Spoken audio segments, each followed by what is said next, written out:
Hello. That was not the Bible slap for everyone to be like, hey, I'm here. I realize this is getting more trickier here. They turn the stage around and then you're not falling off on this side, you might fall off in the back. But there's a couple amps and pedals and guitars to catch me, so that'll be great. Yes, I did teach last weekend. Wow, and again, so this is double premiere, First, last weekend, I taught 2 services, which I never did. And now I'm doing 2 weekends in a row, and that's new too for me. So that's fun. It was a great week, just by the way, and I'll talk a little bit more about that too. But it was a great week. I totally enjoyed, first of all, the weather, and I just totally enjoyed what the Lord did this week. Life's busy. That's part of our lives, as I said last time. But I'm so excited about what the Lord is doing in our church and in our lives, and just the life that is happening lately on our campus and in our church with all the things that are going. I love the open houses that are going to happen, not just because I helped coming up with that idea, but also just because I love to have you guys be a part of where we're in and where we're living and what our heart and what our home is. And it's not about knowing is the power in knowing where the secret hallway is or the secret garden or this office or that closet. We have a lot of secrets here on campus, huh? We actually don't. We just call them like that. Did you know that there's a super secret garden? Ooh, some people call it hidden garden. So, anyways, sign up and you'll see some of these parts. But I'm excited just to share what the Lord is doing, and I think that the reflection of how things are changing and have been changed in our building in a physical way really reflects how things are changing in our heart and in our church body. So I'm very excited about that. So last week, for those who were here, I talked a little bit about the past, my bubbles that I had in my life. Not like bubbles because I have kids and they make bubbles, but like things in my life, how I separated my job and hobbies and work and God and had those all in my single bubbles and transforming that into having the Lord as my bubble and as the thing that provides the rest of it. With the verse, seek first the kingdom and all other things will be added to you. So really seek God first, and He will add those things, and not relying on all the other things to happen or to be able to control to make your life work. Can we turn off the monitor? I have a weird noise up here. Thank you. Oh, wow. I don't feel as stressed anymore. Maybe that was the reason, Josh. There was a I'm like, something's coming. I gotta hurry. Gee whiz. Whew. I'm from Bern, Switzerland, and those are the people that usually are slow. They're calm, they're slow. Everybody else in Switzerland makes fun of us because we're slow and calm. So this is not the usual for me.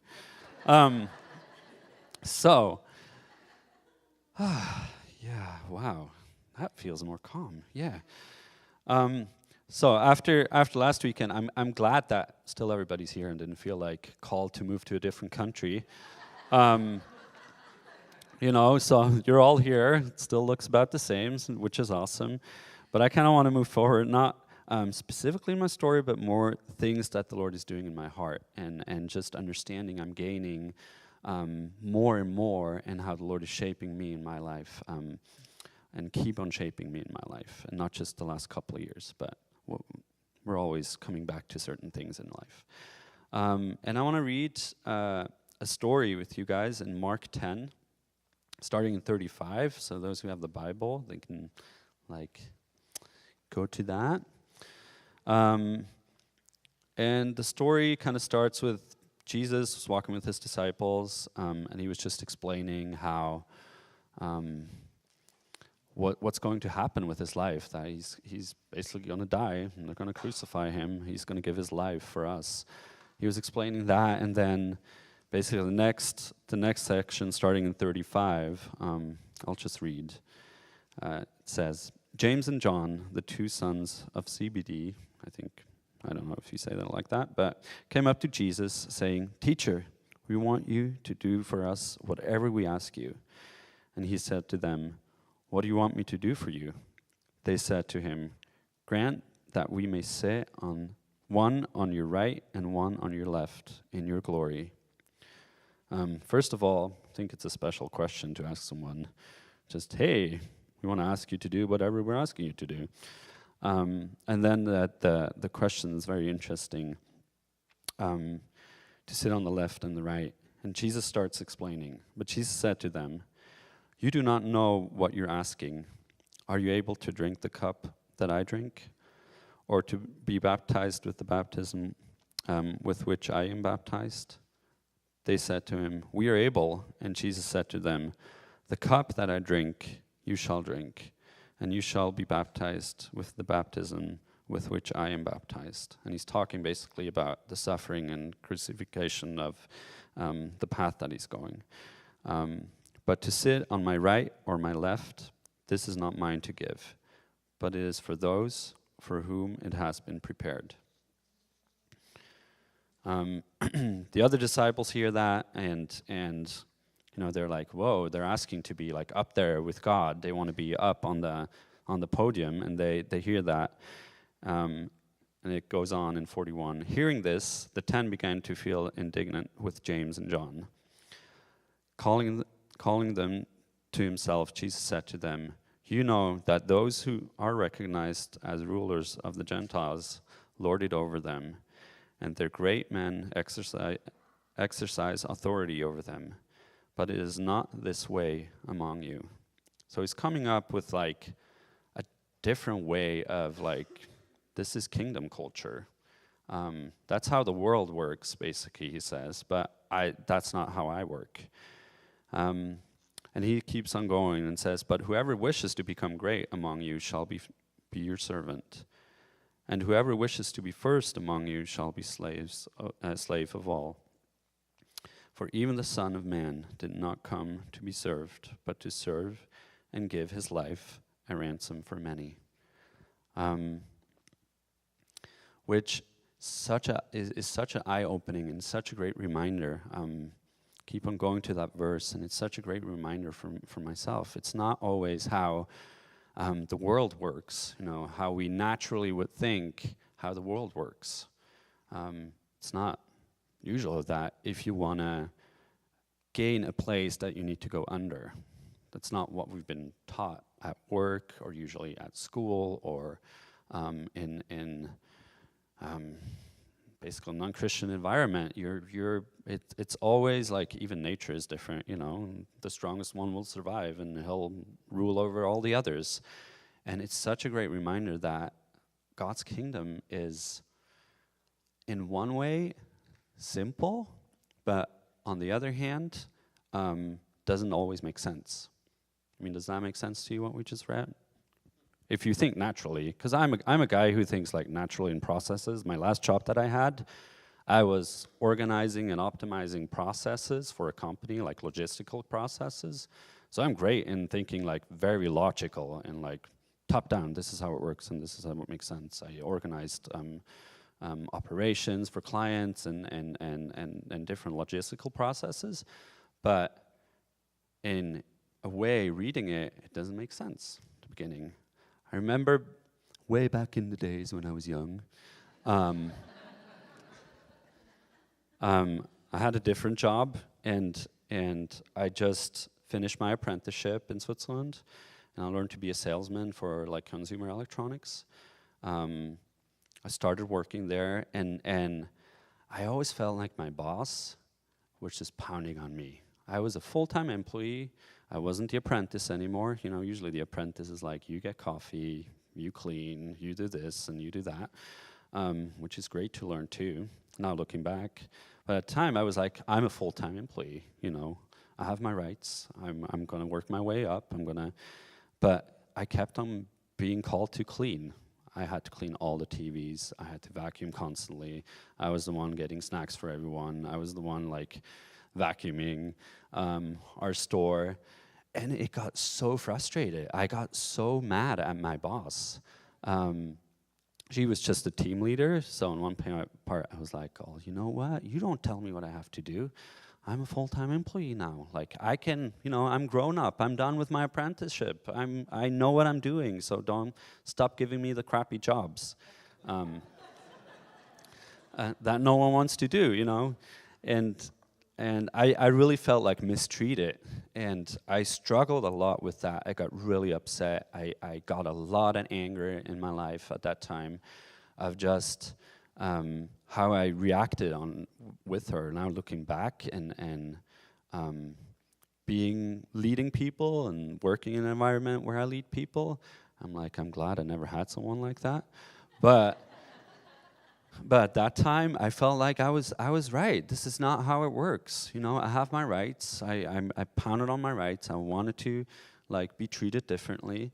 And then basically that scripture, what I just read to you guys, after evening where I talked to my leader, my church leader, I went home. He prayed for me. I went home. I read the Bible and I read those verses. I'm like, oh, shoot. Man, and I really prayed. At first I was like, no, that's not and it was literally, I would open the Bible, I'm like, Lord, just tell me something, because I'm going to quit soon if that keeps on going like that. And I literally opened the Bible and I read that passage. And I was like, whoa, okay. I prayed about it. I went in the next day and the next couple of days with really trying to change my attitude of coming under and being like, yes, cleaning, totally. I love to do that. It takes a while to shift attitude. But really coming in with okay, I want to serve them. I want to serve my boss. I want to come under. I want to come under who the Lord put in front of me too, where the Lord placed me. I want to get under. I want to serve them. I don't want to be a slave, but I really want to come under. And it goes so against what everybody else was telling me. My coworkers, they're like, yeah, you're right, poor guy. How are you going to get ever out of that? And it's not fair, and it's not, you'll have all those thoughts and you hear all those things, and then you read, okay, kingdom ways does not really make sense, but at the same time is very simple. You do what you've been asked to do, and you do it with a happy heart and with loving others, and with loving my boss. So I really turned my attitude and my life around and really trying to come under, and it changed everything. My boss and we became super great friends. I got promoted. I got all those things. Which I really think I was just able to do that because I had to learn that lesson of okay, it doesn't start it's not about authority or a place or being on top of the food chain, or gaining that authority. It's really just about loving others.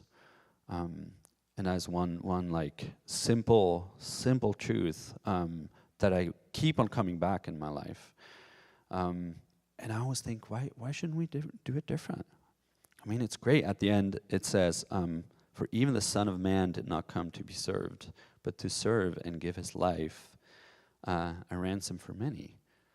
Jesus didn't come to be served, He wasn't asking for a Porsche and a nice house and a great stadium where he can fill it with people and teach, and I came to be over everybody else because I know more and I have the authority.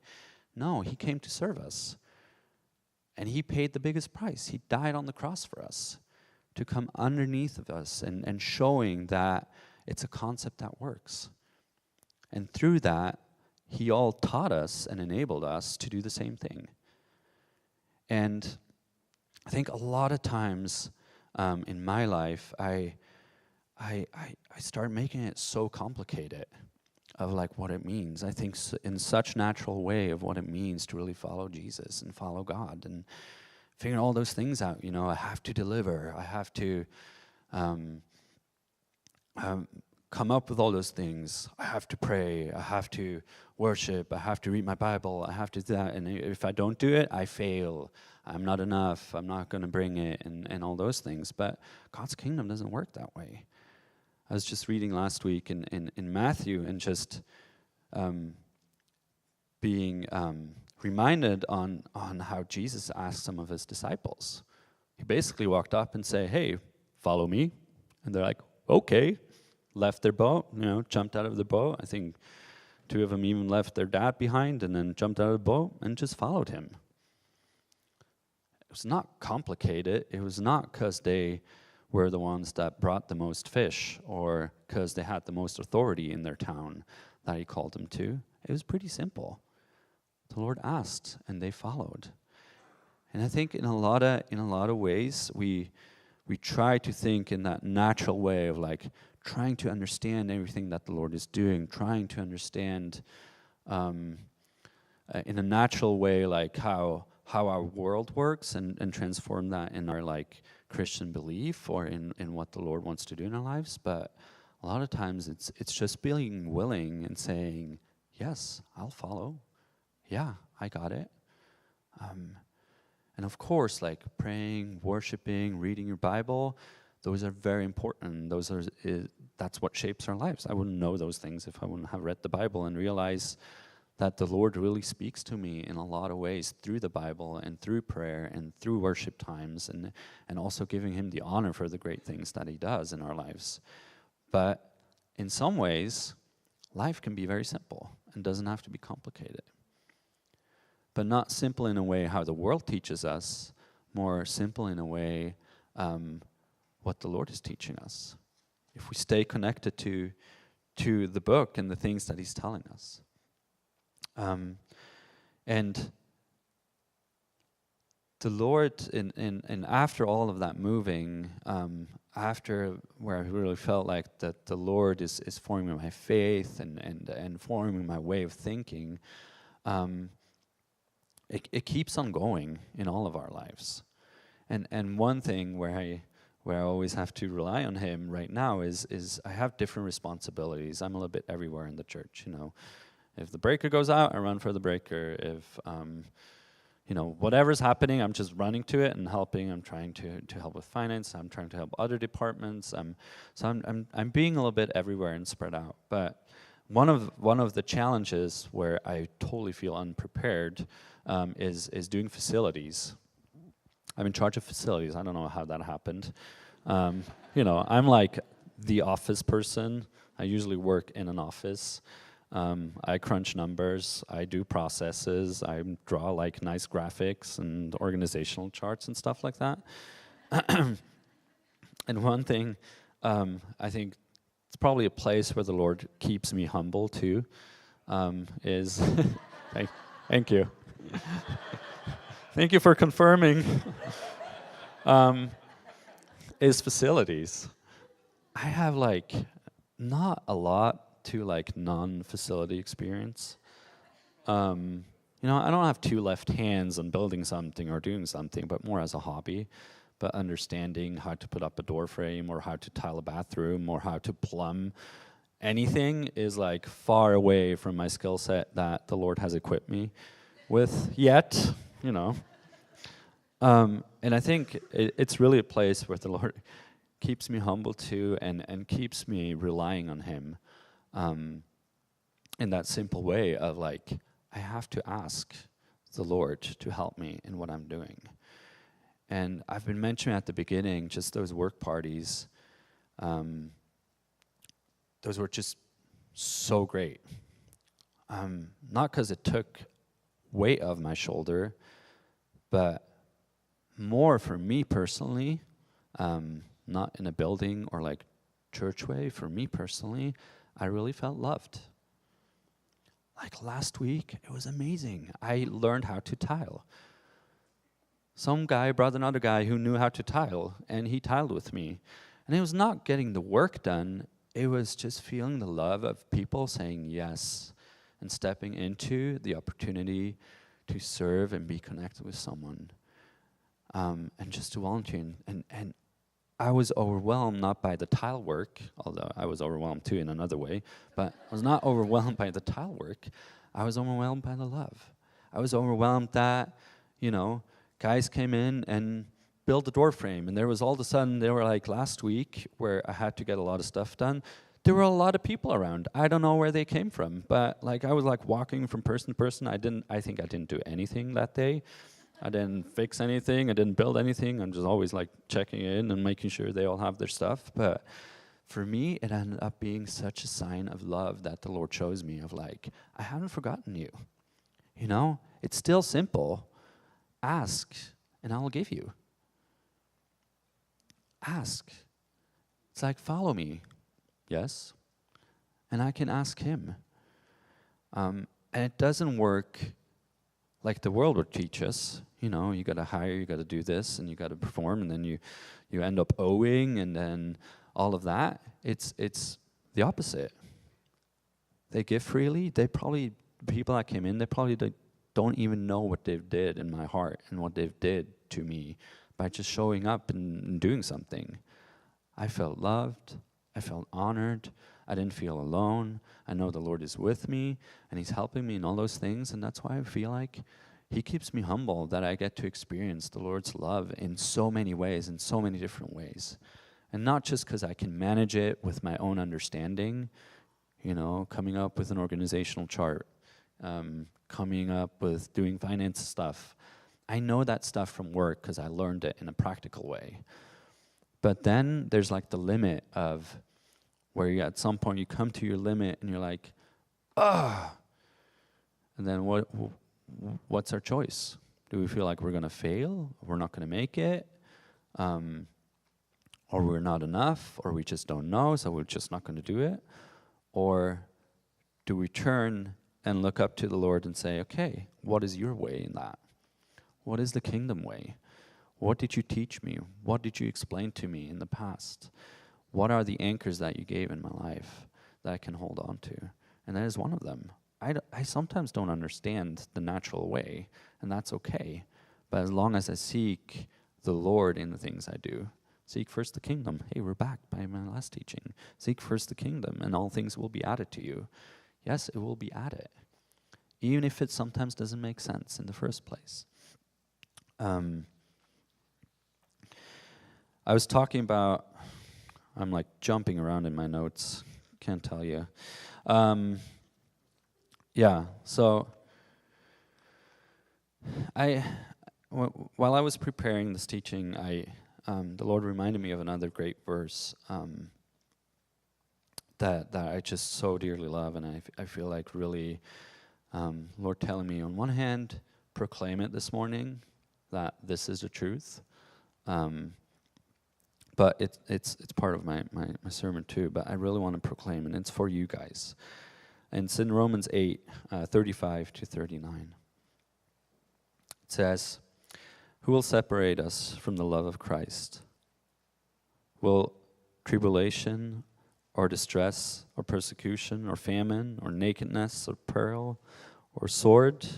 Just as it is written, for your sake we are being put to death all day long. We were considered as sheep to be slaughtered.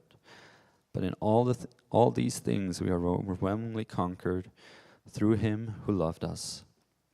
For I am convinced that neither death, nor life, nor angels, nor principalities, nor things present, nor things to come, nor powers, nor height, nor depth, nor any other created thing will be able to separate us from the love of God, which is in Christ Jesus our Lord.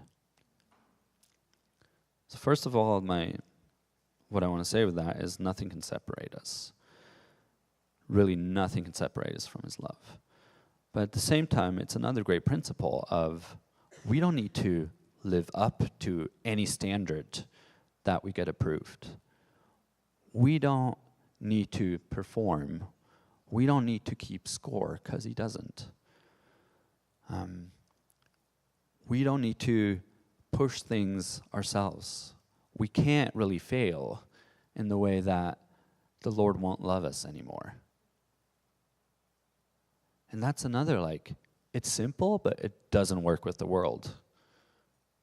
You know, it's a very simple truth, but it doesn't work with the world.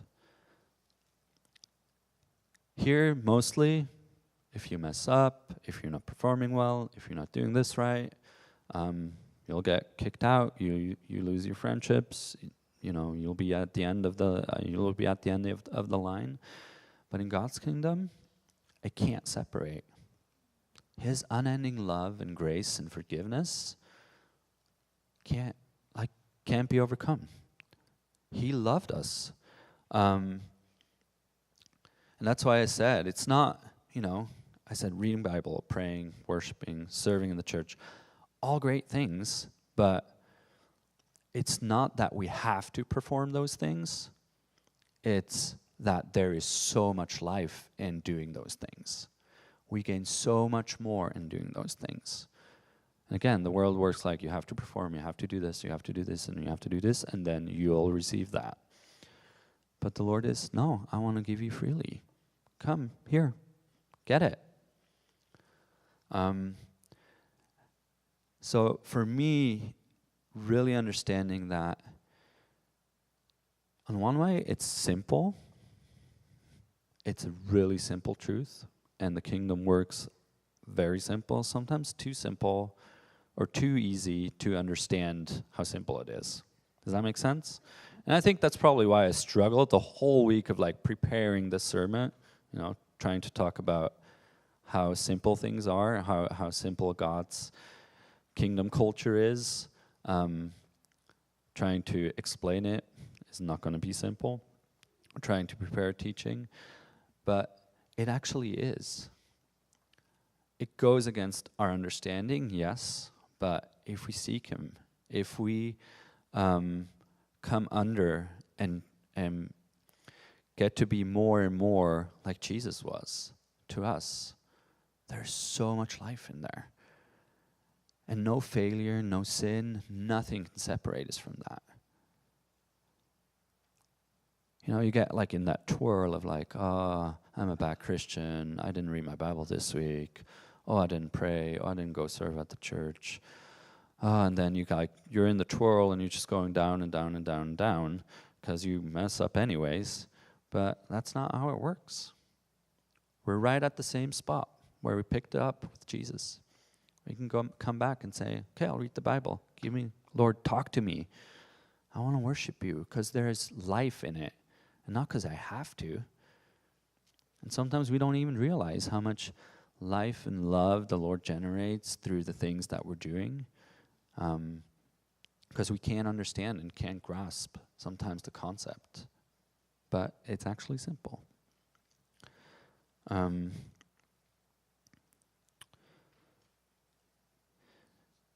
Just like we heard in Mark 10, that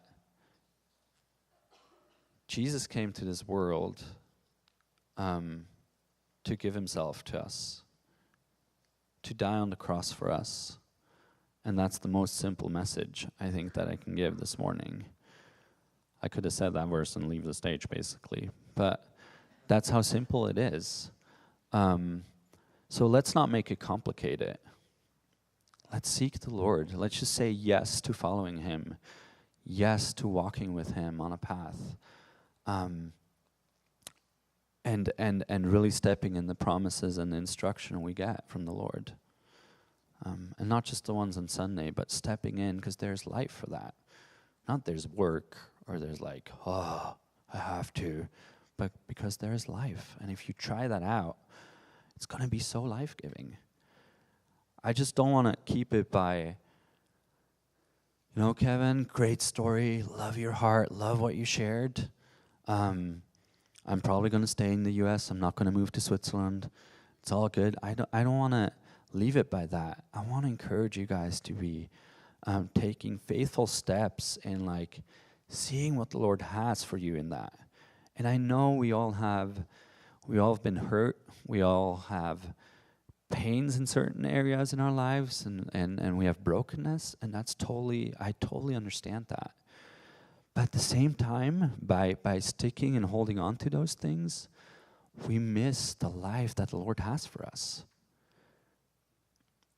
because we don't want to grasp the simple things. We want to hold on to the complicated things. Of it's not fair and it has to be different. Then my mind says that it has to be that way, and we totally don't want to go that the path that there's life, and it's a step of faith, yes, but there is life in it. There's really life in it. So I want to encourage you to be reminded on. Yes, Jesus asked the disciples, and they just said, okay, they got out. That's one thing. And the other thing is that the Lord really came to die for us on the cross. And he made it simple through giving us instruction that doesn't always work like we think it works. But if we do the things that the Lord is teaching us and telling us, it'll be so much life-giving. Your lives will be transformed. And you can have a life like you sometimes wished, oh, that guy has such a great life. I wish it could be like that. But you can have a life that the Lord has ready for you. He has thousands, millions of thoughts for you ready. And he has a life for you ready. Yeah. Amen.